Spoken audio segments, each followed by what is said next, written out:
Well, all right. Welcome to the 8th Note Sessions. I'm Devin Mullen. And I'm Mike Shamil. And today we are joined by 4/5 of the band The Safety Meeting. Hi, guys. So far. Hello. 4/5 so far. We may have a surprise guest towards the end. How about we go down the line, just introduce ourselves and what we do? I'm Anthony Karamis. I'm the lead guitarist in the band.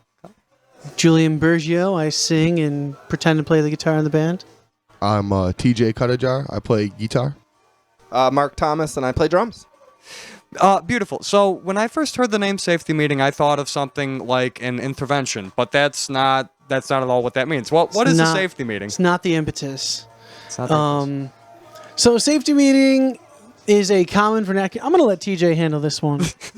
A gathering of friends to partake in herbal. The herbal medicine. sacrament. Yeah. It's okay. It's legal in New York now. You can. It's legal in New York. We you can can- talk no about it. double talk. Smoking marijuana. There you go. I was thinking burning sage. Okay, I great. was thinking more of like line cooks all huddling outside of the walk-in. See, what you That is don't know safety is meeting. that's what Yeah, they're that's a doing. good one. That's pretty accurate. Make sure you wear your little plastic booties and everything. Okay. What Kevin's doing in a few minutes. So you guys make rock with a little bit of grunge influence, 10% emo, maybe? Maybe 10% maybe emo. 10%, Probably at least 10%. Yeah, maybe. Why does rock and roll still matter? Why isn't rock dead? Rock and roll. So here's an interesting way to put it, I guess.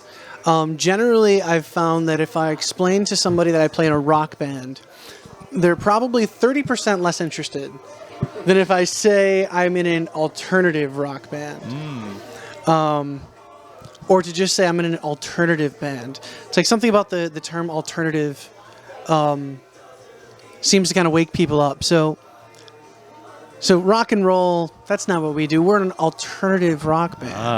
The magic sauce. I've Right, noticed that's the magic sauce. That's become trendy in the last 10 years. Like Nobody's all the a rock mainstream band. bands are Everyone's all alternative. They're all I'm sorry, alternative. all the mainstream radio stations are now calling themselves alternative. And I'm like, so if you guys are the alternative, then what are the alternative to? They can't let us have Right. anything nice. Yeah, and then classic rock changes every 10 years, so it's not.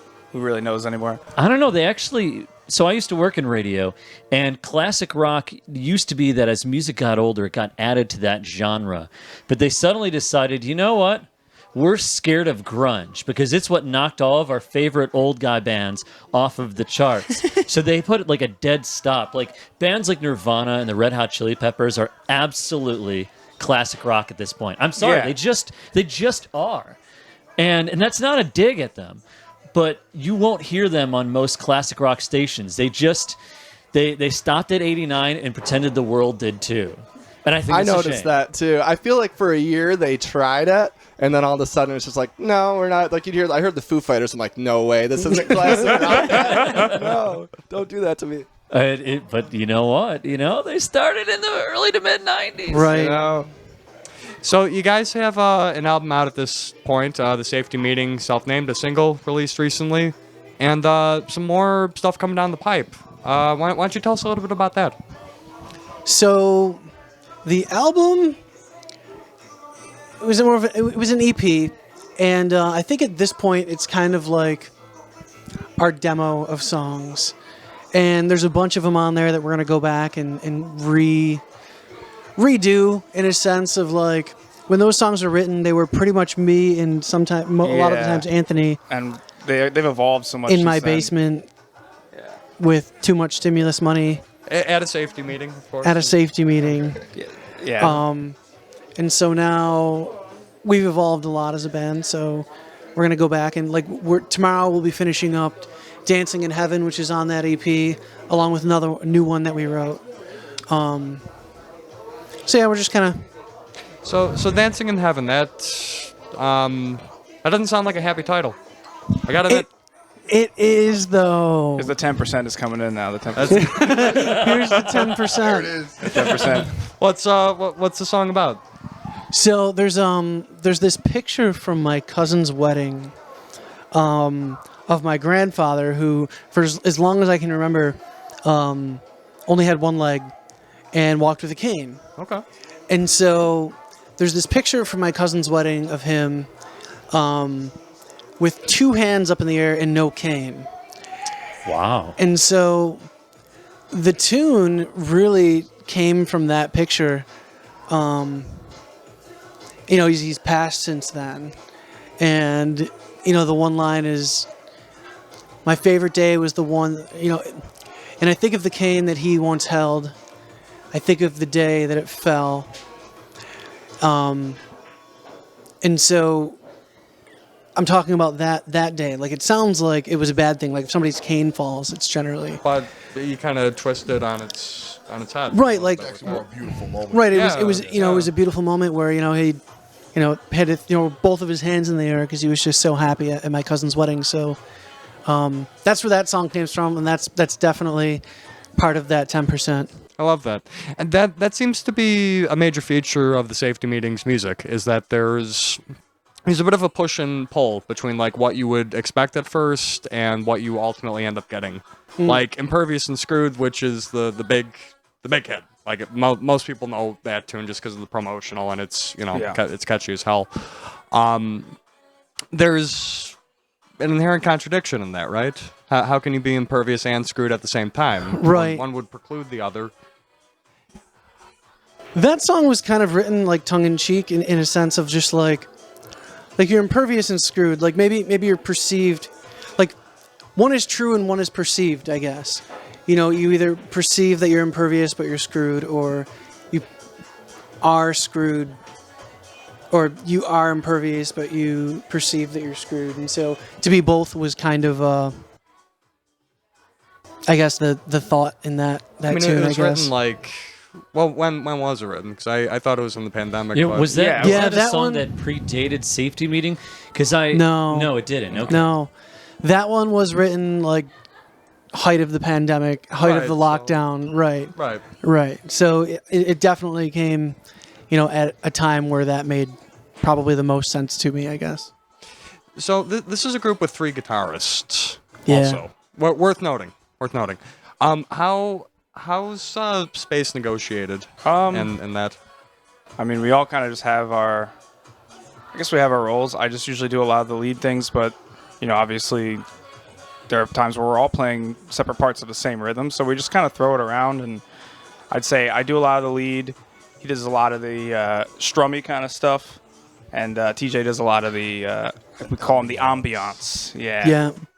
So you're like busting out their harmonics and some of the neat licks that Yep. kind of round things out while he's Yeah, just add banging some away at the delay rhythm. to the mix or my phaser or whatever. In my mind, it's like I'm playing the power chords because I'm singing at the same time, and I'm not that great a guitar player. Anthony's playing some sort of lead line, and then exactly TJ is either playing some sort of harmonic chord, or doing some cool thing with some effect to add texture to it. It's really a cool sound that's developed rather recently. Yeah, and honestly, it took a while, at least for me, speaking personally, it took a while for me to kind of settle into the lead role, because a lot of the other projects I do a lot of rhythm, and I just kind of took a little bit of people telling me that, the no volume is too loud. Once I kind of got that point and kind of shaped the tone that I wanted, I do a lot of, big boomy neck pickup kind of sounds, and I really like those kind of. It's kind of been like an awakening for me in that regard. So it's been a lot of fun. And that sort of is how the whole band sound is being crafted right now, from a kind of epic maximalist, big. Yeah. Yeah. What I like about listening to the music is that so much of the vocabulary is fairly familiar, because it is rock, it is grunge, it's 10% emo. It's 3 guitarists. Like, we've been here before, we know this. Yeah. And yet the voices are different enough, the lyrics are clever enough, and I think you said it. There's always, or T, I think you said it. There's always room for error in it. There's good space. It's not like trampling on top of each other. Everything has its own place. What place does the music come from? Where does it come from? Yeah. The heart, right? The heart. It's pretty layered, I think. It's kind of cool because a lot of it is original music that he wrote that was just very straightforward original songs. And then as more and more people kind of joined the band and more people basically it got put through each machine of everyone's mind. Yeah, everyone it kinda puts their own built. little twist on it. So if you could hear his solo stuff then the transformation of it to the next stage when we had our first iterations, and then how it comes even now how we play it live now. You see, it's just been kind of like getting churned through filter after filter until it kind of becomes what it is. Yeah. So now that you've figured out some sort of system and how to kind of coexist, and you're going from the stage of starting off with kind of more one person doing some of the writing and everyone else kind of filling into kind of being a more collaborative effort. What's next? What's the direction you guys are kind of leading this project to creatively? I think creatively we've developed into a much bigger sound.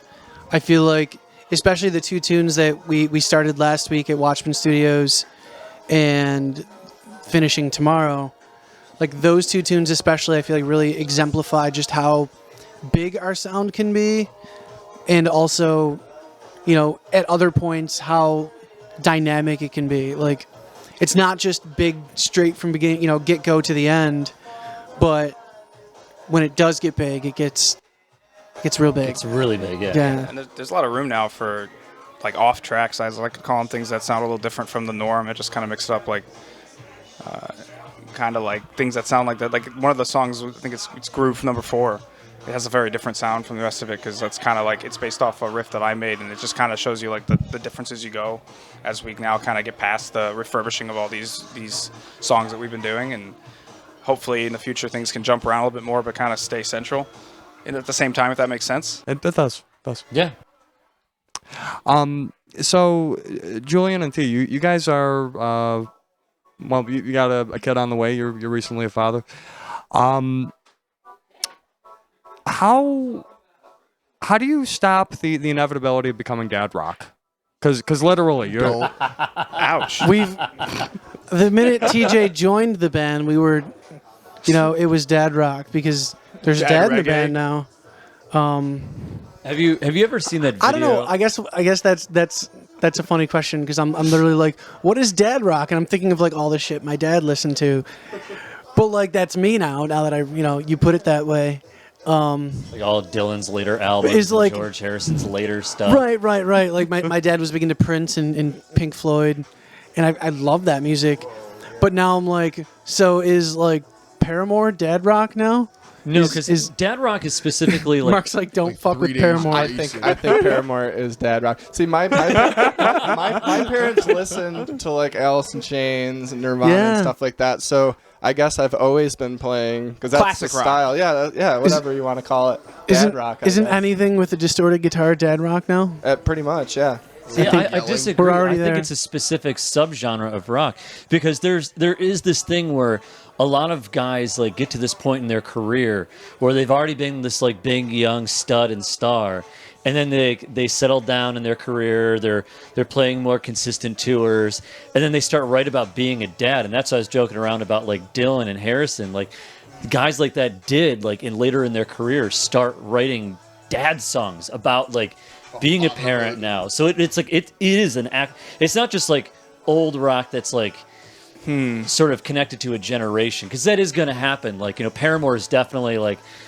I mean, we're millennials, most of us. I think we're all millennials. I feel like modern Yeah. Weezer almost falls into that kind of thing. when Like, Weezering is now like a prank to people. yeah, like the Blue album of Weezer is just like the most like punchy in your face, kind of just straightforward, kind of like I don't know. It's like hacky sack rock. You know what I mean? and then it's just like Hacky you get to like sack Buddy Holly, and I feel like I don't know the band anymore. But that one bassist I think had a lot to do with that. But that's besides the point.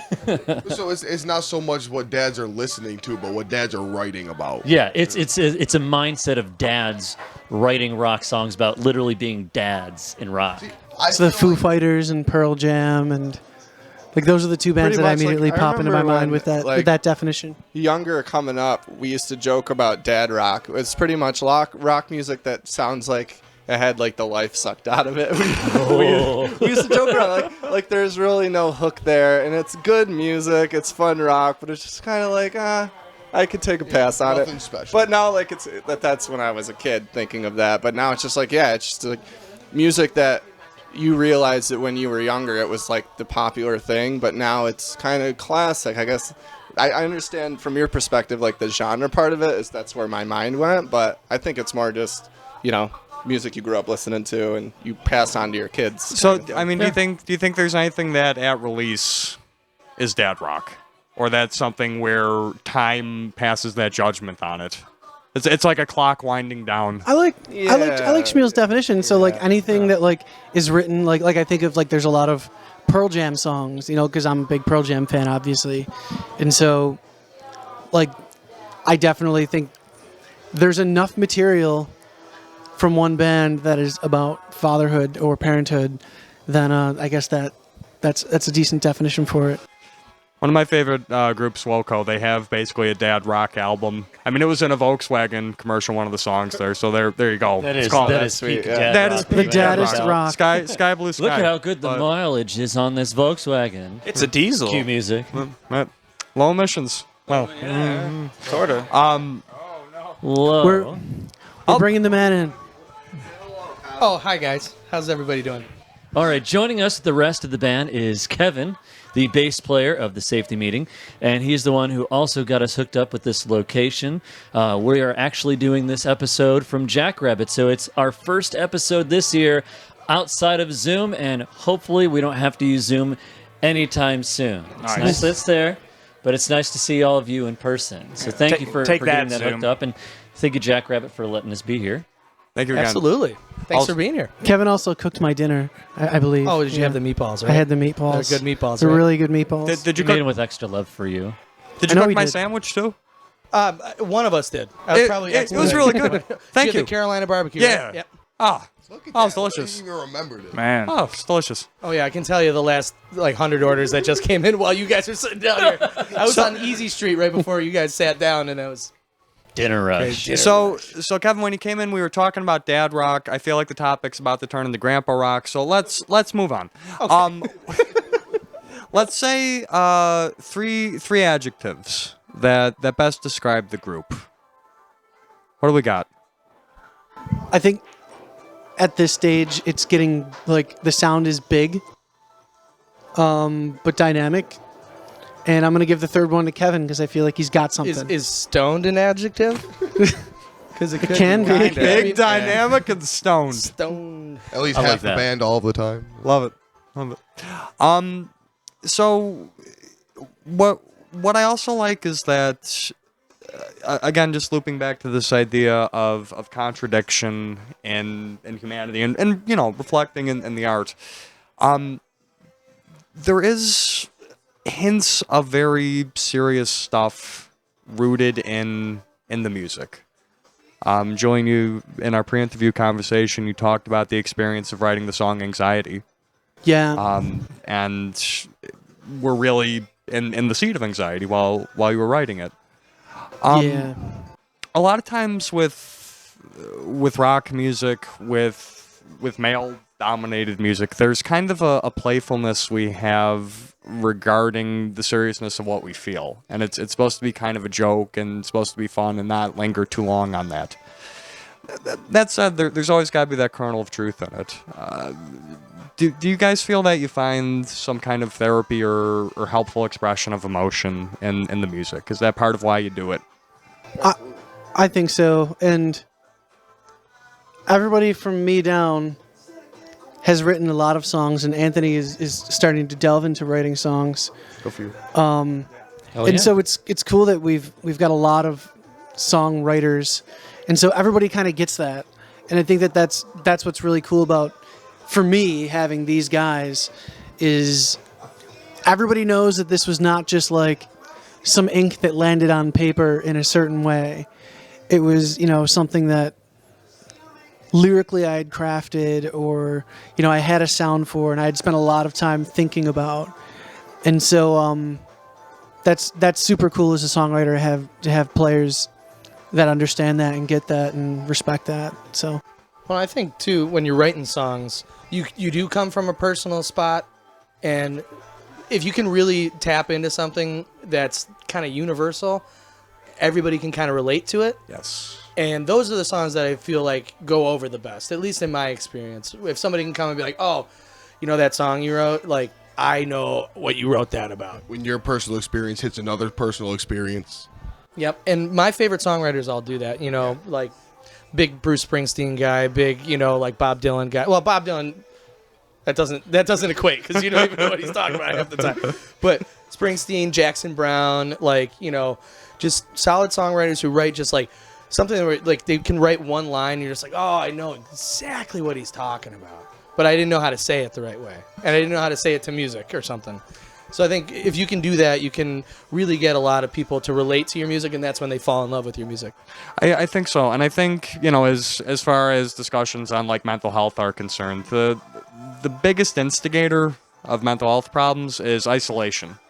So writing music that is coming from that place and speaking to that place, it's sort of dual purpose in what it does. It makes the creator of it less isolated, and it also makes the listener feel less isolated. Yeah. So I love that that's a very obvious part of the music, but not one that's on the nose necessarily. And I think you know? a lot of it breaks down to just simple storytelling in general. You know, like you have your Impervious and Screwed, which to me, in sound is a comedy, but in lyrical context is a tragedy. And then you have songs like Bird in the Window Pane. Wow.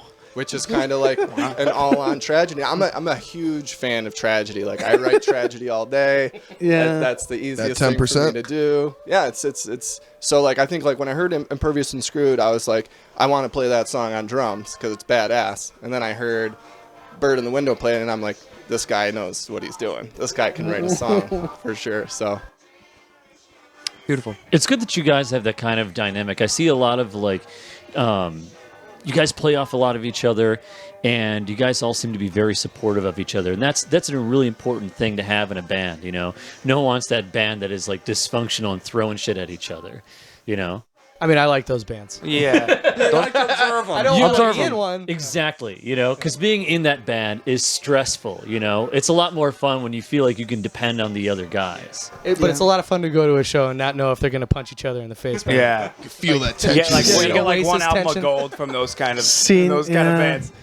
It's the only reason people go to see Oasis. It's just for the inevitable Right, blowout like on God. at stage. some They're point, playing one the of them is Who in walking here off right the now? off the stage. Like the Who can't even be on the same. Like they can be on stage, but they won't talk to each other. Yeah, that's afterwards. the only place they can be together. exactly. Even to this day, those guys like bitch about each other in interviews, and I'm like, That's great. You guys are like in your 80s, going on your 90s.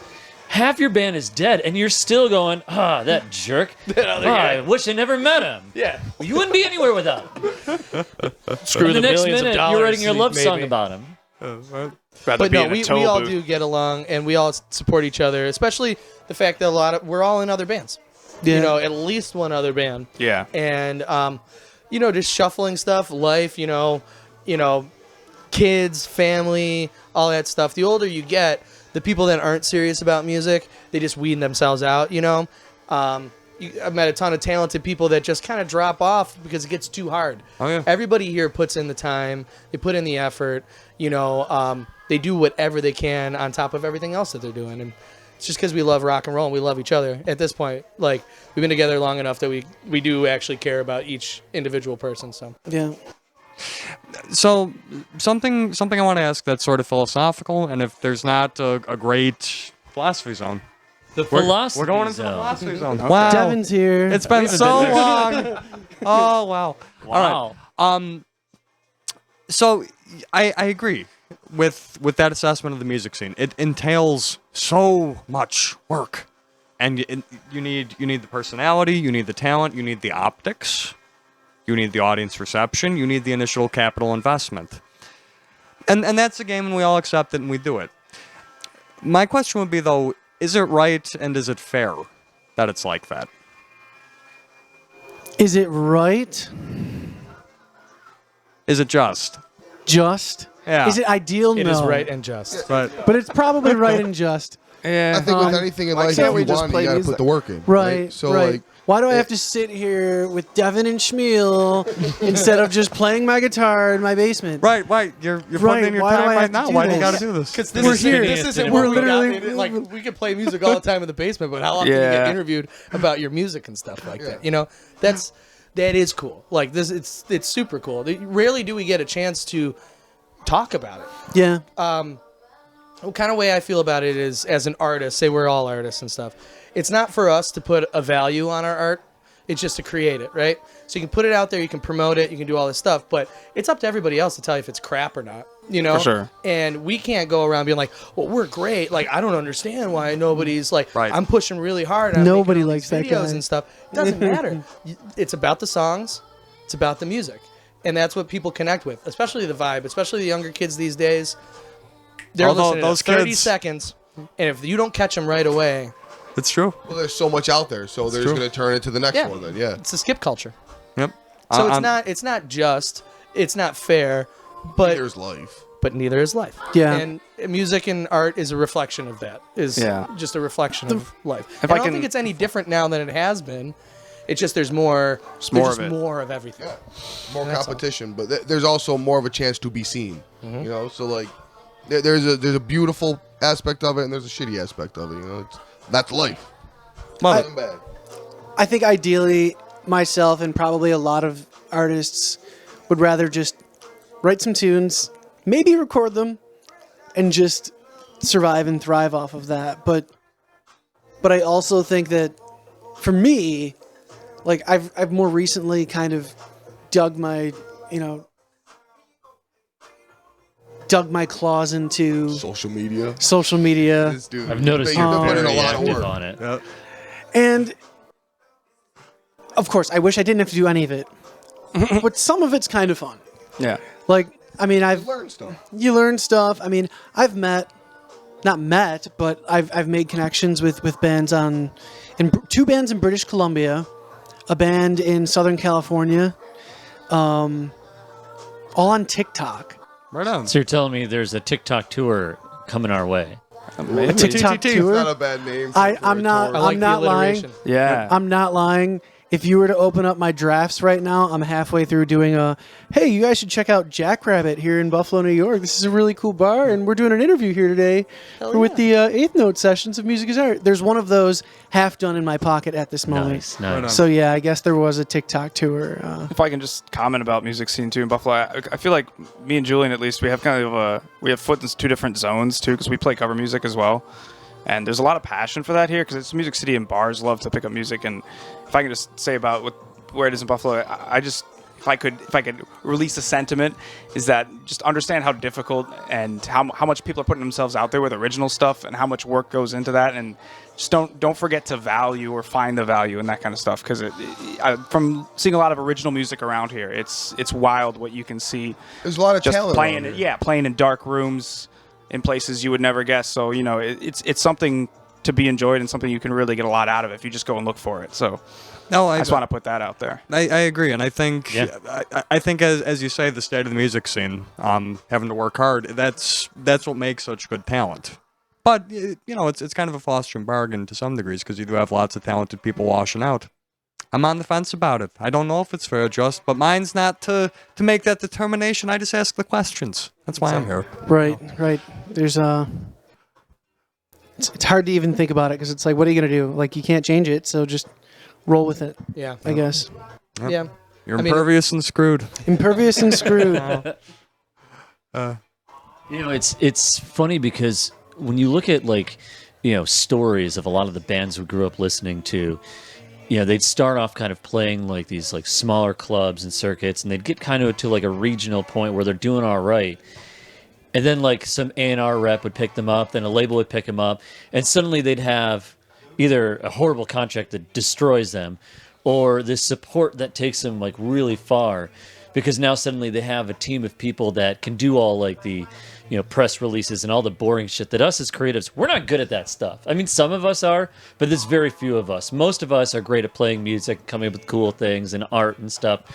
But when it comes to the business side of things, we're like, and obviously we've all seen record labels completely move away from that. They're just owners at this point, They're like the companies that are also like buying up like Dylan's catalog and Stevie Nicks' music and all that stuff. They're no longer really in the business of supporting bands.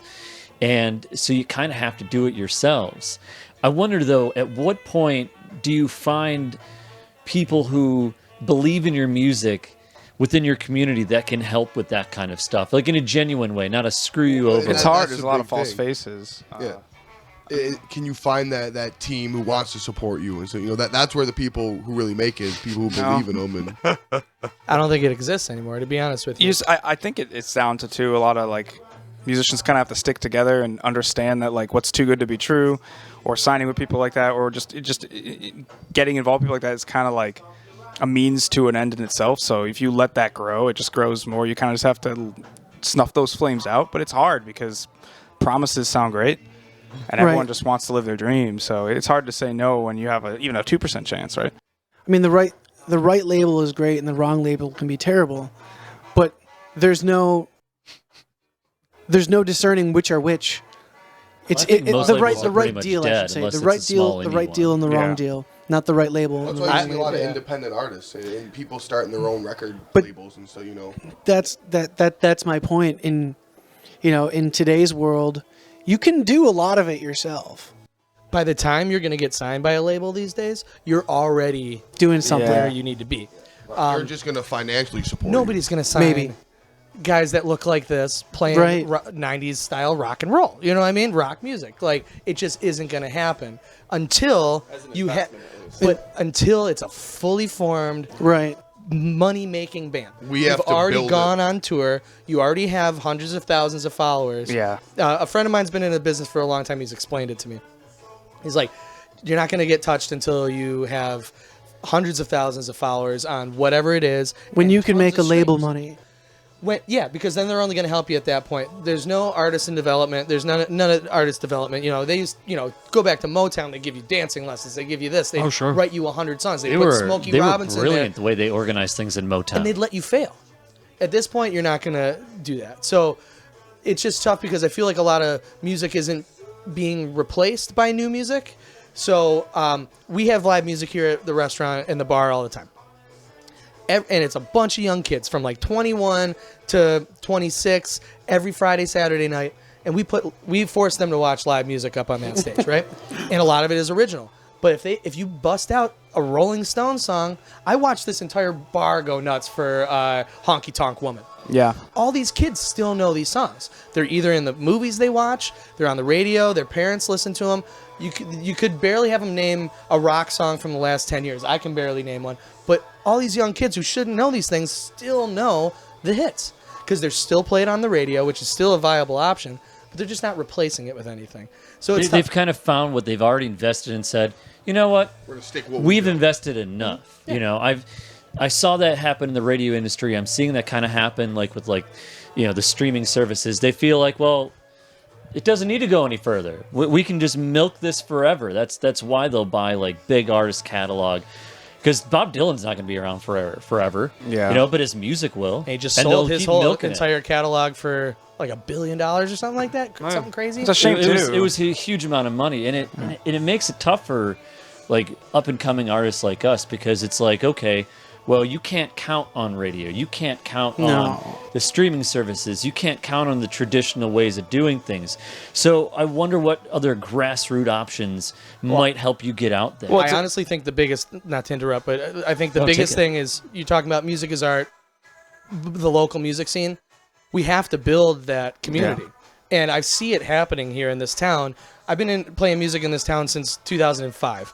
And when we first came out, I got a record contract when I was 19 years old. My friends were on Warped Tour and all this other stuff. We all hated each other. We all hated each other. Nobody liked each other. Nobody talked to each other at shows. It was all how many tickets did you sell? You can't sell tickets competition. anymore. So now it's all about, I'm seeing so many people anytime there's a band here, somebody's getting called up to come sing. It's oh, this person's here. And everybody's super supportive. I just think everybody has to buckle down and we need to make more sound recordings. There has to be more music coming out of this town that can go other places. Good music's good music. People there's don't a lot recognize here. it. There is. And Yeah. So if you could put it out to the world, you got that chance. We already have the camaraderie. We need the product. Because we can go, it's a gig culture in this town, as I'm sure. sure you guys understand. We Sure. can go Oh, out yeah. and play every Friday, Saturday night, make a good buck in this town.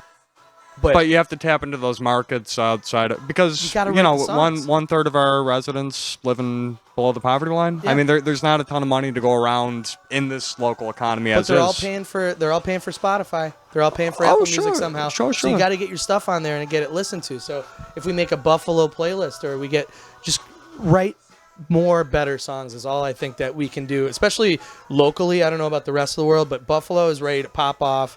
There's so many good musicians, so many good places to play, and so much more freedom.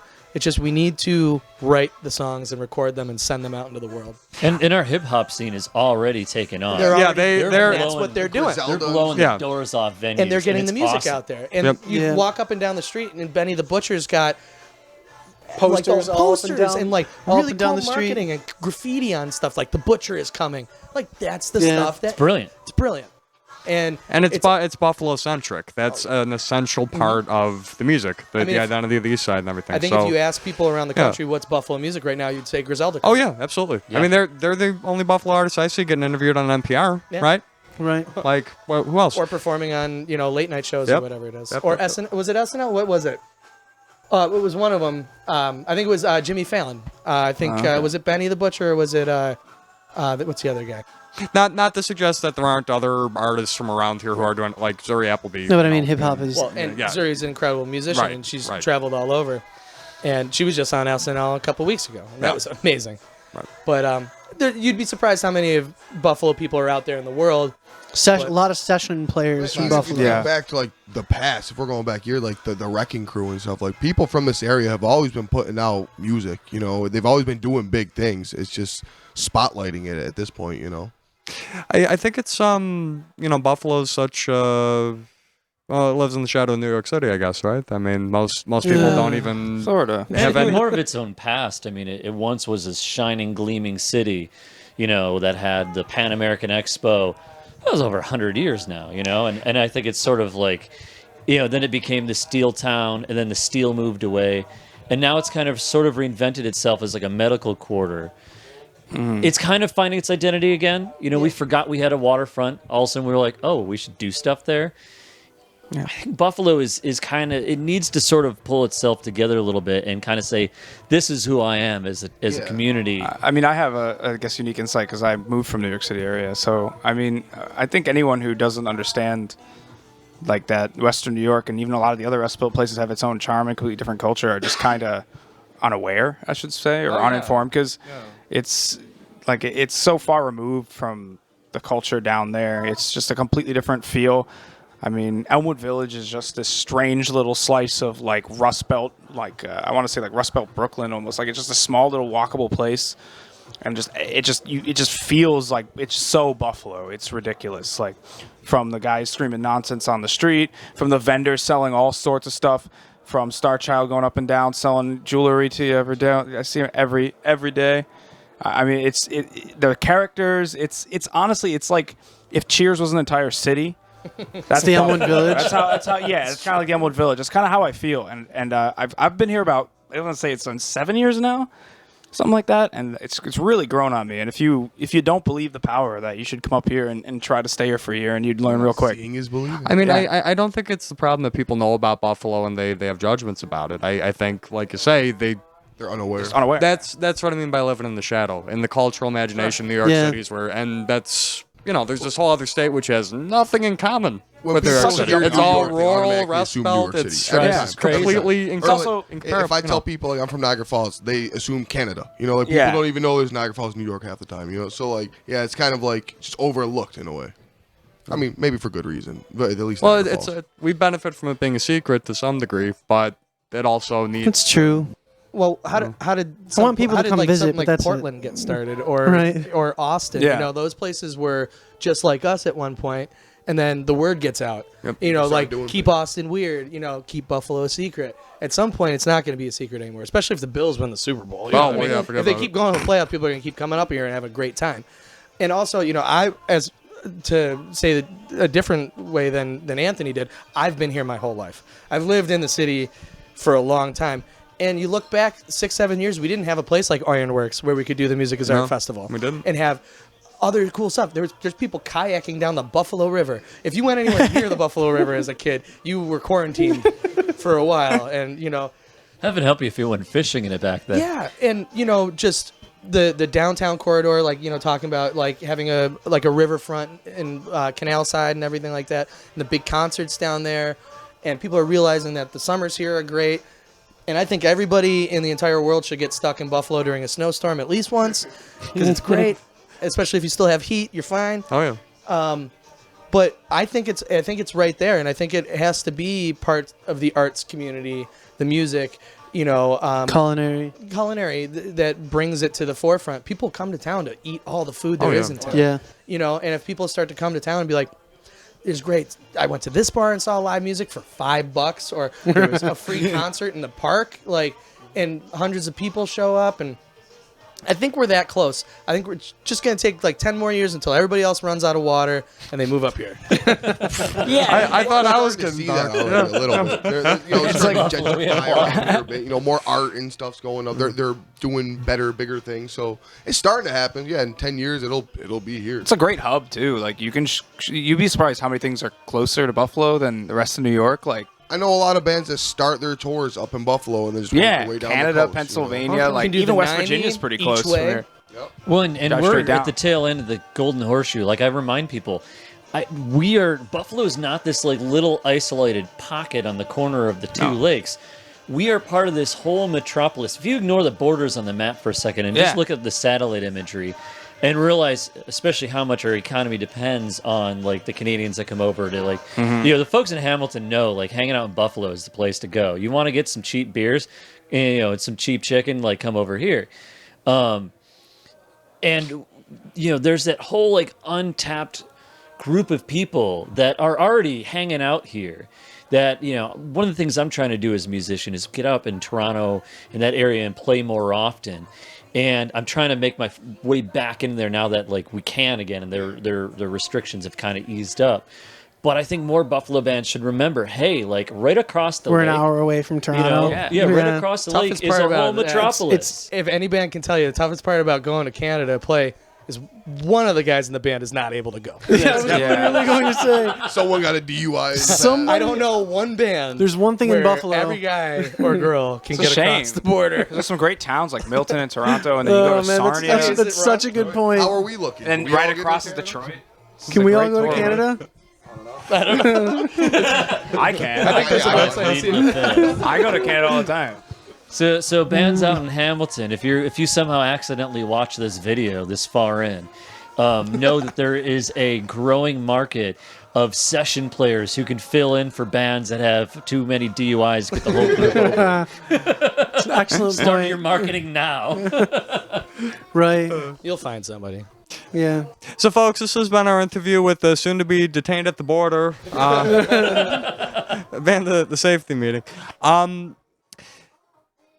Thank you so much for your time. Thank you for providing the space. for having us. Thank you for having us. Thank you for having such a good time. Thank you to Jack Rabbit Sorry, for I was letting us late. do Jack this. Rabbit. Thank you for letting us Chicken steal. fingers Thank you for real letting us bad. steal Kevin from your kitchen. So, last thing, and then we'll do the wrap up. What shows you got coming up? We have May 21st at the Jeep topless event at 12 Gates. That means they're taking the tops off the Jeeps, Anthony. Okay. Yeah, don't get too I'm excited. taking my shirt off too. For And everyone who TJ wants is to see probably some going to nipple. lose his shirt.